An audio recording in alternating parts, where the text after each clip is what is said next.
اما بعد فاعوذ باللہ من الشیطان الرجیم بسم اللہ الرحمن الرحیم فاذکرونی اذکرکم صدق اللہ العظیم وصدق رسولہ النبی الکریم ان اللہ وملائکتہ یصلون علی النبی یا ایہا الذین آمنوا صلوا علیہ وسلموا تسلیما الصلاة والسلام علیک یا رسول اللہ وعلی آلک وعصحابک یا حبیب اللہ الصلاة والسلام علیک یا خطیب الانبیاء والمرسلین وعلی آلک وعصحابک یا رحمت للعالمین۔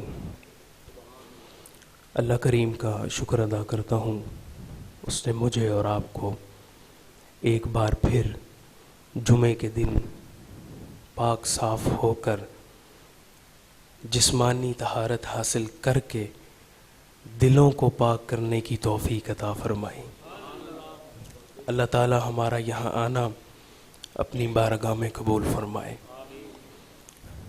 اس رب کا کتنا شکر ادا کیا جائے کہ اس نے ہم جیسے گناہ گاروں کو اپنے محبوب نبی عطا فرما دیے۔ رب تعالیٰ کا کتنا فضل ہے، کتنا کرم ہے کہ اس نے مجھ جیسے گناہ گار کو حضور کا امتی بنا دیا۔ عطا دیکھی تو رب کی دیکھی، ورنہ کون دیتا ہے کسی کو محبوب اپنا۔ رب تعالیٰ کتنا کریم ہے، کتنا عطا کرنے والا ہے کہ اس نے مجھ جیسے ہم جیسے گناہ گاروں کو حضور عطا فرما دیے۔ اس پر ایک دفعہ اللہ تعالیٰ کا شکر اس طرح ادا کریں کہ دل سے پتہ چلے کہ ہم اللہ تعالیٰ کی عطا پر خوش ہیں۔ الحمدللہ الحمدللہ۔ بے شمار درود و سلام اس ہستی پاک پر جو ہمارے درود کے محتاج نہیں بلکہ اللہ اور اس کے فرشتے ان پر درود و سلام بھیجتے ہیں۔ حضور نے فرمایا، حدیث پاک ہے، جناب ابو ہریرہ سے روایت ہے، حضور فرماتے ہیں جو مجھ پر درود پڑھنا بھول گیا وہ جنت کا راستہ بھول گیا۔ شارحین بیان کرتے ہیں اس کا کیا مطلب ہے کہ جنت کا راستہ بھول گیا؟ درود پڑھنا بھولا تو جنت کا راستہ بھول گیا، مطلب کیا ہے؟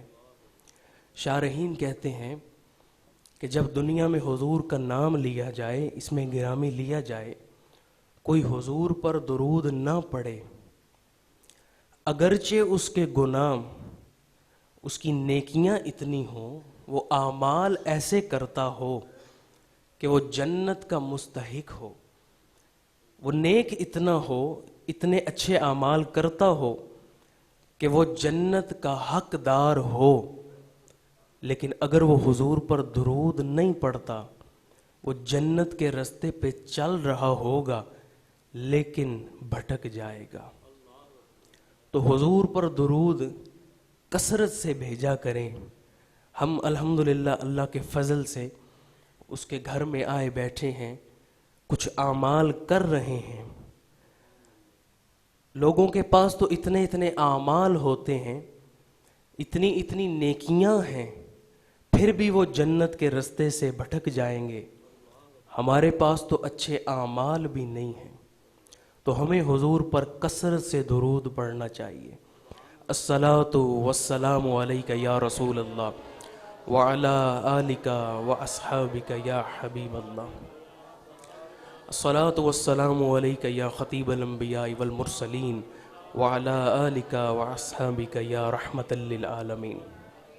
آج 26 جمادی الاول ہے اور آج حضرت سلطان الاولیاء حضرت ابراہیم بن ادہم رحمۃ اللہ تعالی علیہ کا یوم وصال ہے، آپ کا عرس پاک ہے۔ چند گھڑیاں آپ کے حوالے سے کچھ گزارشات پیش کروں گا، اللہ تعالیٰ مجھے حق گوئی کی توفیق عطا فرمائے۔ خطبہ کے دوران جو آیت کریمہ میں نے تلاوت کرنے کا شرف حاصل کیا اس میں اللہ تعالیٰ فرماتا ہے فَاذْكُرُونِي اذکرکم، تم میرا ذکر کرو میں تمہارا ذکر کروں گا۔ آپ نے یہ آیت کریمہ اکثر سنی اور اس کا ترجمہ تفسیر اکثر سنی ہوگی، تم میرا ذکر کرو میں تمہارا ذکر کروں گا، تم میرا ذکر کرو میں تمہارا چرچا کروں گا۔ ایک ذکر وہ ہے جو ہم کر رہے ہیں، یعنی اللہ تعالیٰ کا نام لے رہے ہیں، اس کی باتیں کر رہے ہیں، قرآن پڑھ رہے ہیں، نماز ادا کر رہے ہیں۔ ایک ذکر یہ ہے، جس طرح قرآن مجید میں اللہ تعالیٰ نے فرمایا یا ایھا الذین آمنوا اذا نودی للصلاۃ من یوم الجمعۃ فاسعوا الی ذکر اللہ وذروا البیع۔ جس طرح قرآن مجید میں اللہ تعالیٰ نے فرمایا جب جمعے کے دن نماز جمعہ کے لیے بلایا جائے تو اللہ کے ذکر کی طرف دوڑ کر آؤ۔ ایک ذکر ہم کر رہے ہیں مسجد میں آ کے اللہ کا ذکر، اور ایک ذکر کیا ہے، یہ بھی ذکر کی حاصل ہے۔ ذکر کا حاصل کیا ہے، ذرا دل کے کانوں سے سنیں۔ ایک ذکر جو ہم زبان سے کرتے ہیں، اور ایک ذکر وہ ہے جو رب کی یاد کہلاتا ہے۔ اگر آپ مسجد میں آئے، آپ نے بیان سنا، آپ نے نماز ادا کی، آپ نے اللہ کا ذکر کر دیا، آپ چلے گئے، دل کے کانوں سے سنیں، اگر آپ نے رب کو یاد نہیں کیا، دل میں رب کی یاد نہیں آئی، تو وہ حقیقی ذکر نہیں کہلائے گا۔ حقیقی ذکر یہ ہے کہ بندہ رب کو یاد کرے۔ یاد کرنے میں اور ذکر کرنے میں فرق کیا ہے، مثال دے کر سمجھا رہا ہوں۔ آپ کا کوئی عزیز دنیا سے چلا گیا، مثال کے طور پر والدین دنیا سے چلے گئے۔ جن کے والدین ہیں، میں دعا کرتا ہوں اللہ تعالیٰ ان کے والدین کو لمبی زندگی عطا فرمائے۔ جن کے والدین چلے گئے، اللہ تعالیٰ ان کی بے حساب مغفرت فرمائے۔ اگر کسی کے والدین دنیا سے چلے جائیں، وہ اپنے عزیز و اقارب رشتہ داروں میں بیٹھا ہو، کوئی آپ کے والد کا یا والدہ کا ذکر کرے، کوئی بات چھیڑ دے، آپ بھی آگے سے کوئی بات کر دیں مرنے والے کی، آپ بھی کوئی بات کر دیں، ذکر کر دیں، یہ ایک صرف ذکر کہلاتا ہے۔ لیکن کبھی تنہائی میں بیٹھ کے اپنے والدین کو یاد کریں، ان کی باتیں یاد کریں، ان کے واقعات یاد کریں، وہ یاد کہلاتی ہے۔ ذکر ایک الگ چیز ہے، یاد الگ چیز ہے۔ ذکر میں اور یاد میں فرق ہے۔ ذکر کیا جاتا ہے، یاد آ جاتی ہے، اور جب یاد آتی ہے تو یاد کی یہ خصوصیت ہے، یاد میں تڑپ ہے۔ جب یاد آتی ہے تو انسان وہ باتیں، وہ واقعات یاد کرتا ہے، مزید اس گہرائی میں جاتا ہے اور تڑپ کو بڑھاتا ہے۔ تو ذکر میں اور یاد میں یہ فرق ہے کہ ذکر بندہ بس زبان سے کر کے آگے گزر جاتا ہے، لیکن یاد ایسی گہرائی ہے کہ بندہ ان یادوں میں کھو جاتا ہے۔ بلا تشبیہ و بلا تمثیل رب تعالیٰ کا ذکر تو ہم کرتے ہیں، ذرا اپنے آپ سے پوچھیں کیا کبھی رب کی یاد بھی آئی ہے؟ کیا کبھی رب کو یاد بھی کیا ہے؟ کیا گناہ کرتے ہوئے کبھی رب کی یاد آئی کہ میرا رب مجھے دیکھ رہا ہے؟ اگر تو آپ کو رب کی، اگر آپ گناہ کرتے ہوئے رب کو یاد کرتے ہیں، یاد آئی ہے، پھر تو آپ مبارکباد کے مستحق ہیں کہ آپ کو اپنے رب کی یاد آتی ہے۔ اس لیے کہ اللہ تعالیٰ نے قرآن مجید میں فرمایا فَاذْكُرُونِي أَذْكُرْكُمْ۔ اس کا ایک ترجمہ یہ ہے، ایک تفسیر یہ ہے، تم مجھے یاد رکھو میں تمہیں یاد رکھوں گا۔ میرا خیال ہے آپ سمجھے نہیں میں نے کیا کہا۔ تم مجھے یاد رکھو میں تمہیں یاد رکھوں گا۔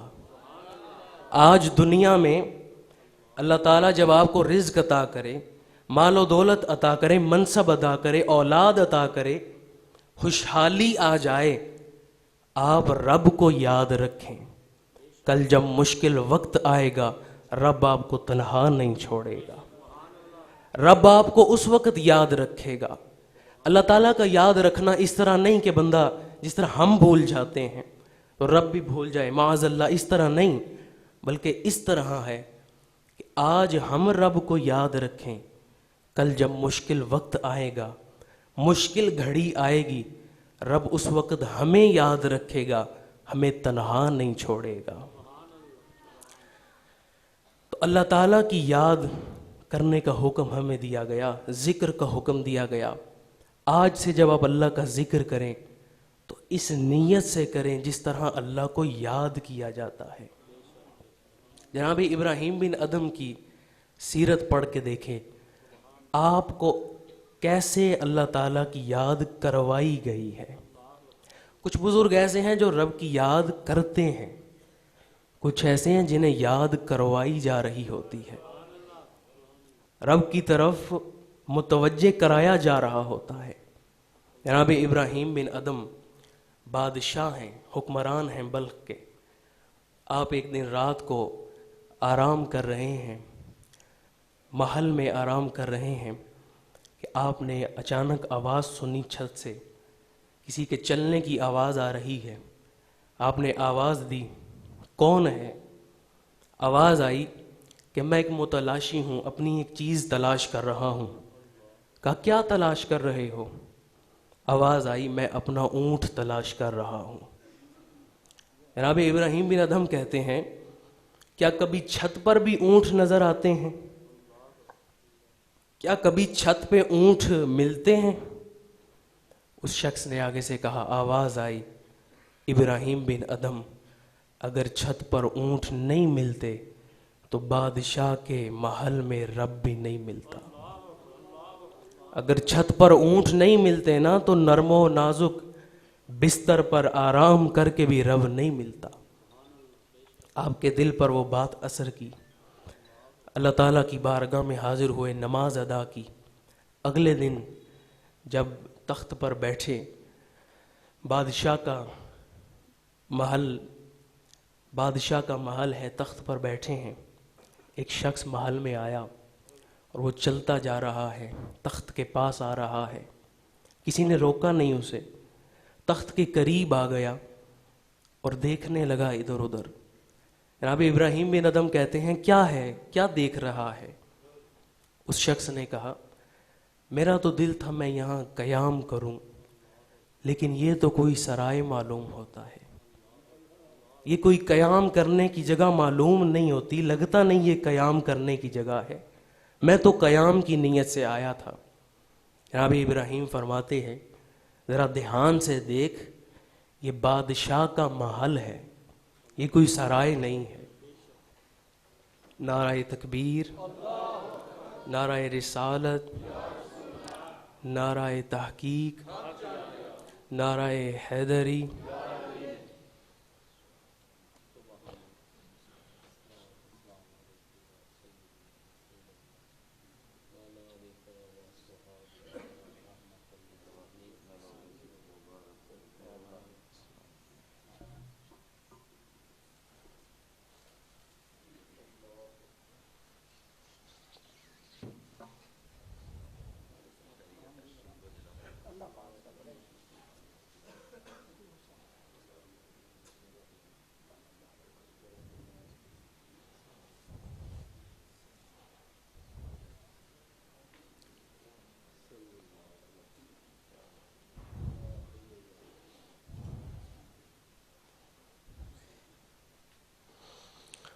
الصلاۃ والسلام علیک یا رسول اللہ وعلی آلک واصحابک یا حبیب اللہ۔ میں بیان کر رہا تھا کہ وہ شخص کہنے لگا مجھے تو سرائے معلوم ہوتا ہے۔ بادشاہ نے کہا یہ تو بادشاہ کا محل ہے۔ اس شخص نے کہا ابراہیم بن ادم آپ سے پہلے یہاں کون تھا؟ آپ نے کہا میرے والد تھے، میرے بڑے تھے۔ کہا آپ کے بعد کون ہوگا؟ کہا میری اولاد ہوگی۔ اس شخص نے کہا ابراہیم بن ادم ذرا دھیان کریں، آپ سے پہلے یہاں کوئی اور تھا، پھر آپ آ گئے، آپ کے بعد آپ کی اولاد آ جائے گی، ان کے بعد کوئی اور آ جائے گا۔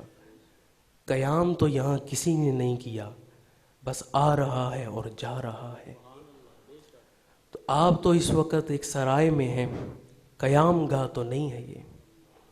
آپ کے دل پر اس کی بات بھی اثر کی۔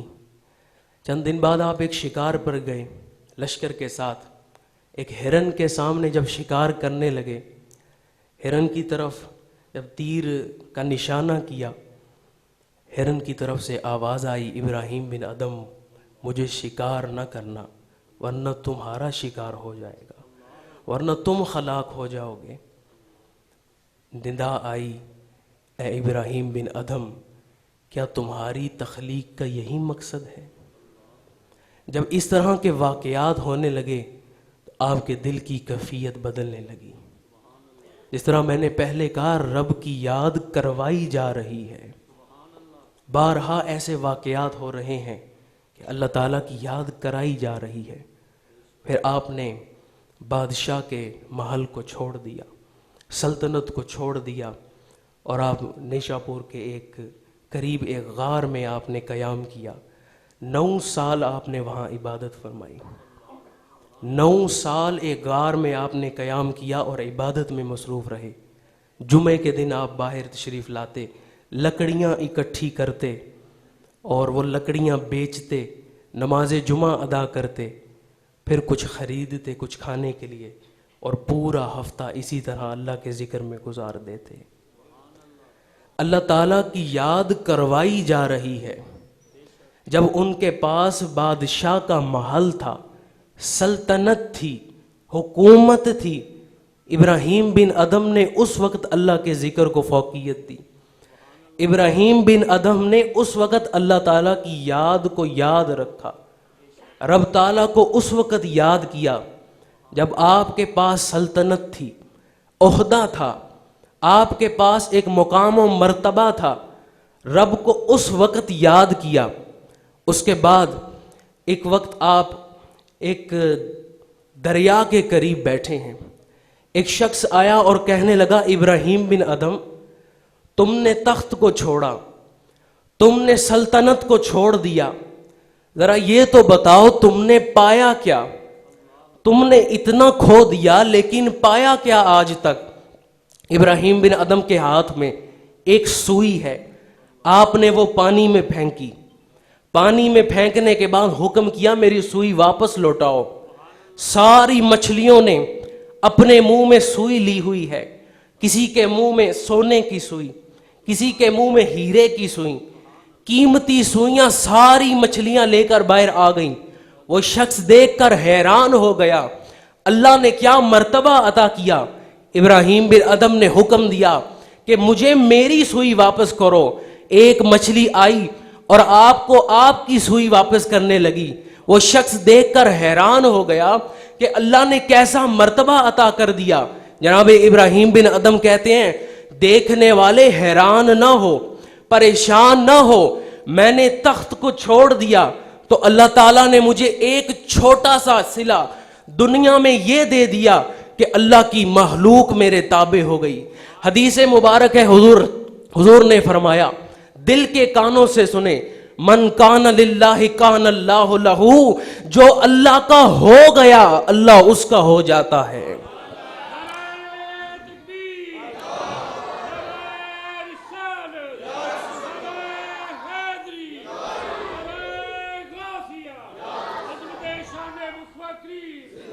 جو اللہ کا ہو گیا اللہ اس کا ہو جاتا ہے۔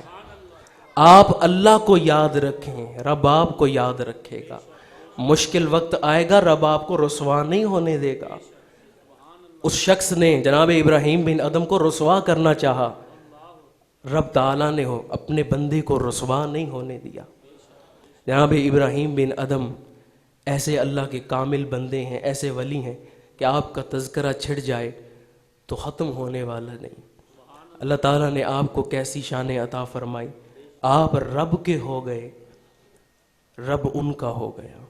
من کان للہ کان اللہ لہ، جو اللہ کا ہو گیا اللہ اس کا ہو گیا۔ فاذکرونی اذکرکم، تم میری یاد کرو، تم مجھے یاد رکھو، میں تمہیں یاد رکھوں گا۔ آج یہ دل میں پیغام لے کر جائیں کہ دنیا میں اللہ تعالیٰ نے ہمیں اتنا کچھ عطا کیا، آج ہم رب کو یاد رکھیں گے، رب کا ذکر کریں گے، رب سے حیا کریں گے، انشاءاللہ جب مشکل وقت آئے گا رب ہمیں تنہا نہیں چھوڑے گا۔ جناب ابراہیم بن ادم کی سیرت کے حوالے سے آخری نقطہ بیان کر کے گفتگو سمیٹ رہا ہوں۔ آپ نیشا پور میں جب 9 سال رہے، وہاں لوگوں نے آپ کو پہچاننا شروع کر دیا کہ ایک بڑے اللہ کے ولی ہیں، کامل بندے ہیں۔ جب لوگوں نے عقیدت شروع کی، آپ نے اس غار کو چھوڑ دیا اور مکہ المکرمہ کی طرف آپ نے سفر کرنا شروع کیا۔ جب آپ مکہ شریف پہنچنے لگے تو وہاں پہلے سے ہی وہاں کے لوگوں کو یہ خبر پہنچ گئی کہ جناب ابراہیم بن ادھم آ رہے ہیں۔ حرم کے علماء، مشائخ، امام آپ کے استقبال کے لیے حرم سے باہر آئے۔ قافلے کو پتہ چلا کہ حرم کے بڑے بڑے مشائخ اور علماء ابراہیم بن ادھم کے استقبال کے لیے آ رہے ہیں، ان سے فیض حاصل کرنے کے لیے باہر تشریف لائے ہیں۔ جناب ابراہیم بن ادھم نے اپنے آپ کو قافلے سے جدا کر لیا، قافلے سے باہر نکل آئے۔ جب قافلے سے جدا کیا، جس قافلے سے آپ مکہ مکرمہ جا رہے تھے، آپ کے آگے چند حرم کے خدام چل رہے ہیں، پیچھے پیچھے آپ چل رہے ہیں۔ وہ حرم کے خدام کہتے ہیں جناب ابراہیم بن ادم سے، تم بھی اس طرف سے آ رہے ہو، ابراہیم بن ادم کا قافلہ کدھر پہنچا؟ دور ہے، قریب ہے، کہاں پہنچا؟ جناب ابراہیم بن ادم کہتے ہیں وہ آپ کو جانتے تو نہیں تھے۔ جناب ابراہیم کہتے ہیں کہ میں حیران ہوں کہ مکہ المکرمہ کے مشائخ، اتنے علماء ایک دہریہ سے، ایک ملحد سے کیوں ملنے کے لیے آ رہے ہیں؟ ان خدام نے جب اتنا سنا، ان کو غصہ آیا کہ یہ شخص ابراہیم بن ادم کو ایسے کیوں کہہ رہا ہے۔ ایک شخص نے آپ کو تھپڑ مار دیا۔ جب آپ کو تھپڑ مارا، آپ نے رب کی بارگاہ میں شکر ادا کیا، اے اللہ تیرا شکر ہے، میں نے یہ تھپڑ کھانا برداشت کر لیا، لیکن میں پوری زندگی جو لوگ میری عزت کرتے رہیں گے میں اس سے بچ گیا۔ یہ لوگ جو مجھے کامل سمجھتے رہیں گے، ولی سمجھتے رہیں گے، میں اس سے بچ گیا، میں ریاکاری سے بچ گیا۔ آپ نے اتنی عاجزی فرمائی کہ آپ نے تھپڑ کھانا برداشت کر لیا، لیکن آپ نے کہا رب تیرا شکر ہے کہ یہ لوگ میرا استقبال نہیں کر سکے۔ یہ ہیں اللہ کے کامل بندے جو اپنے آپ کو چھپاتے ہیں، اذیت برداشت کر لیتے ہیں، لیکن اپنے آپ کو چھپا لیتے ہیں۔ آج ہمارے ہاں ولایت کا یہ ایک ذریعہ بن گیا، ولایت کو دکھانے کا، بتانے کا، کہ جس کے پاس زیادہ مرید ہوں وہ بڑا ولی مانا جاتا ہے، جس کے زیادہ مرید ہوں وہ بڑا پیر مانا جاتا ہے، جس کے زیادہ عقیدت مند ہوں، جس کے پاس زیادہ مال و دولت ہو وہ بڑا پیر مانا جاتا ہے۔ ہمارے اولیاء کیسے ہیں، بزرگان دین کیسے ہیں؟ وہ اپنے آپ کو چھپا لیتے ہیں اور اذیت برداشت کر لیتے ہیں۔ آپ کو جب تھپڑ مارا گیا تو آپ نے اپنے نفس سے کہا کہ تیرا یہی حال ہونا چاہیے۔ آج اگر ہم جیسوں کو، ہم حالانکہ اتنے گناہگار ہیں، غافل ہیں، ہمیں کوئی اس طرح کہے تو ہمیں برداشت نہیں ہو سکتا۔ علامہ اقبال کہتے ہیں مت کر خاک کے پتلے پہ غرور و بے نیازی اتنی، مت کر خاک کے پتلے پہ غرور و بے نیازی اتنی، خود کو خودی میں جھانک کے دیکھ تجھ میں رکھا کیا ہے۔ ہمارے اندر ہے کیا کہ ہم اتنا غرور کریں، تکبر کریں؟ وہ اللہ کے اتنے کامل بندے ہو کر بھی اتنی عاجزی کرتے ہیں کہ رب تعالیٰ آج اتنا عرصہ گزرنے کے بعد بھی آج ان کا ذکر ہو رہا ہے، تو وہ اس چیز کی دلیل ہے فَاذْكُرُونِی اذکرکم، تم میرا ذکر کرو میں تمہارا چرچا کروں گا۔ ایک وقت وہ تھا کہ آپ نے اتنی عاجزی فرمائی، پھر ایک وہ وقت آیا کہ جناب امام اعظم ابو حنیفہ آپ کو سیدنا کہہ کر پکارتے ہیں۔ امام اعظم جیسے فرماتے ہیں اے میرے سردار، اتنی عزت فرماتے ہیں۔ تو آج جناب ابراہیم بن ادم کی زندگی سے، سیرت سے ایک پیغام لے کر جائیں۔ ہم تو ویسے ہی نیک لوگ نہیں ہیں، گناہ گار ہیں، غافل ہیں۔ اگر کوئی نیکی کر بھی لیں تو اسے اللہ تعالیٰ کی بارگاہ میں پھر بھی معافی کے طلبگار رہیں اور عاجزی کریں، کیونکہ جو شخص عاجزی کرے گا وہ دنیا اور آخرت میں کامیاب ہوگا۔ رب تعالیٰ کو عاجزی بڑی پسند ہے۔ جو بندہ عاجز ہے وہ حضور کی بارگاہ میں بھی مقبول ہے اور رب کی بارگاہ میں بھی مقبول ہے۔ کہ محمد سے وفا تو نے تو ہم تیرے ہیں، یہ جہاں چیز ہے کیا، لوح و قلم تیرے ہیں، وما علینا الا البلاغ۔